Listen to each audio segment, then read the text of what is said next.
Passengers are advised not to leave baggage unattended. Inside Southwest Florida International. What is the time remaining? 28 minutes. It's only fitting. Oh God, I'm freaking out. My palms are sweaty. Lisa Barella waited 54 years for today. Taxi. Now, thanks to winter weather, Oh my God. Ah. she'll need to wait 1 hour more. I'm trying not to think about it, I don't think too much, until he lands. Then I'll be like, ah. Oh my God. Because never before has Lisa met her biological dad. I was adopted as an infant by wonderful, amazing, hardworking and loving parents. And yet I couldn't have children of my own. So this biological connection, to be able to meet my father, is that much more meaningful for me. Last year, So, Lisa found her father on Facebook. yeah. I saw his name, Felice Giampa. Is it coming which way? We have talked every day since then. Soon, a 22-hour journey that began in Calabria, Italy, will end in Fort Myers. There's nothing I wanted from him. I just wanted to be able to look into his eyes and see his smile. And now I'm going to be able to do that in just a little bit.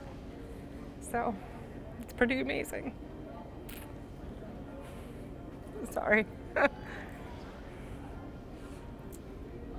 Good evening, ladies and gentlemen. Those folks arrived off of United Flight 21. I'm starting to see like a bunch of people coming out. As hours turn to minutes, Do we know if he's deplaning yet? one by one, people pass. Yes, I think I see him, Al, on the right. Yep, that's him.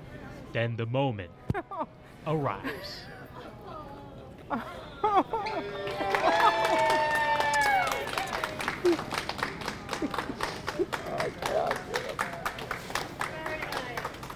What is Careful. Look. Oh my goodness.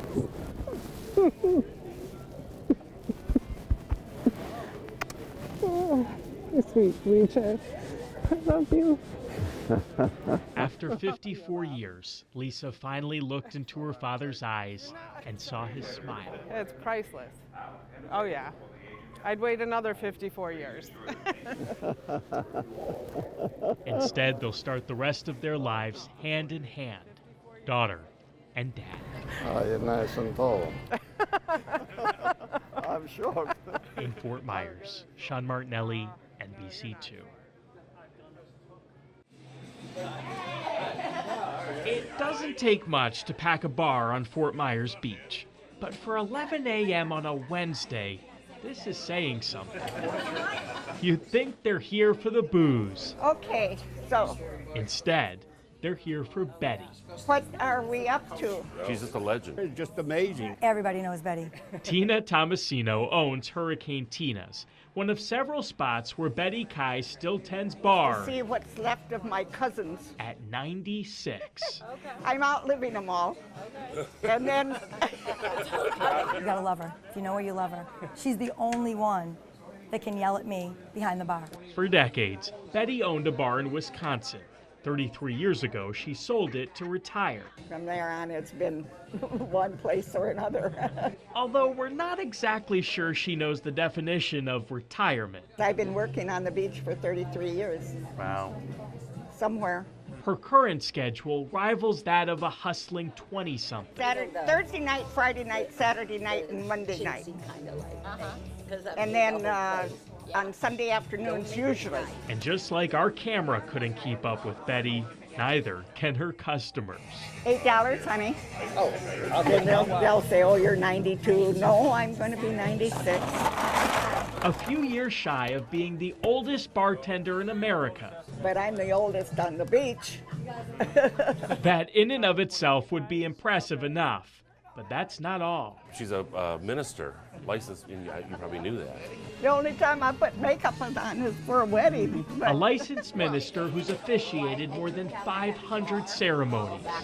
Yeah. And there's more. Up until recently, she was doing landscaping for somebody. She was taking care of 7 houses. I got a couple pictures of that. I had a nice John Deere to do the big yards. Juggling all of those jobs could be a circus act, though Betty Yep. already was. She was a member of the Ringling Brothers Circus. If only we had pictures of that. Just, use your imagination. Despite the different directions Betty's life has turned, I got to make change. she always finds her way back here. What has kept you doing it all these years? The people.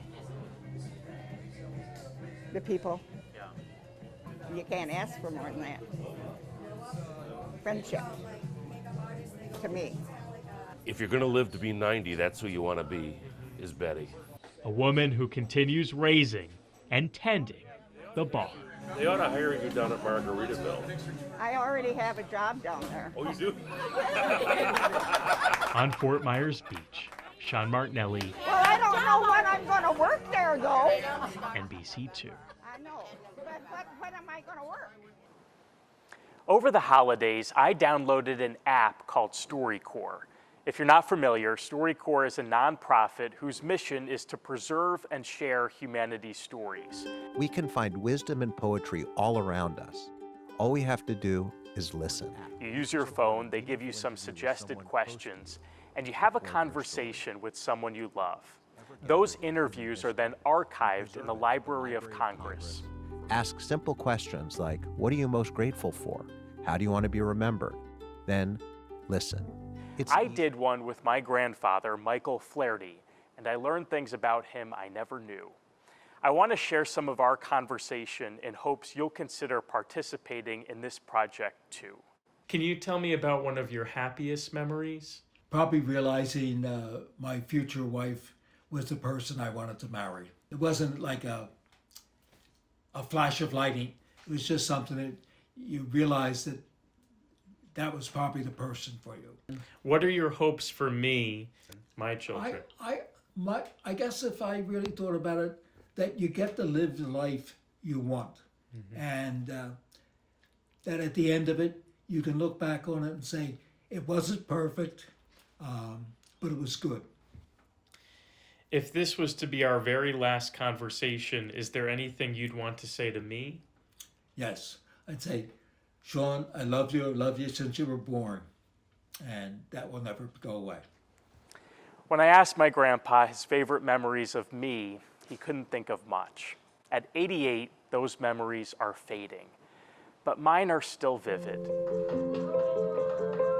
I remember the birthdays. You're growing up too fast, Sean. I wish you would stay young.